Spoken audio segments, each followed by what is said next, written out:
face.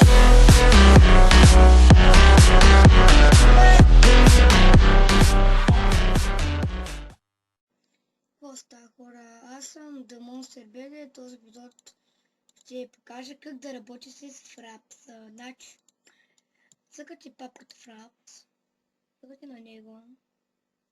Да.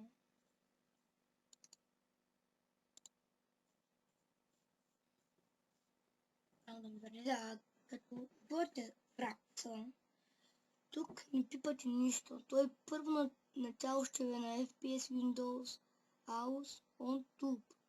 Не пипате нищо. Цъкате FPS. Тук също живе на F11. Тук се го правите на FPS. Тук цъкате, защото на мен ми е оригиналния Fraps. Правите го на 360, цъкате точката. Тук на F12 да ви седи, там пипате. Тук ако искате да ви е някъде, това ще трябва нещо, на мен не ми прилича. Слагате го тук. Да. Само за малко вече. Да, така почвате. Тъкате MoviS.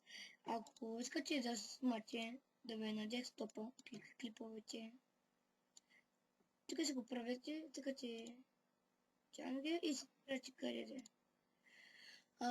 Тук може да го спрете на 60 FPS, на 50, на 30 или на това. Аз го спирам на 30 FPS, да го отмилаки така. Тук да ви седи така, прави си го на 36. Тук Redstone Windows 7 Phone, тук значи първо начало живее смисъл така, цъкате тук и сте готови.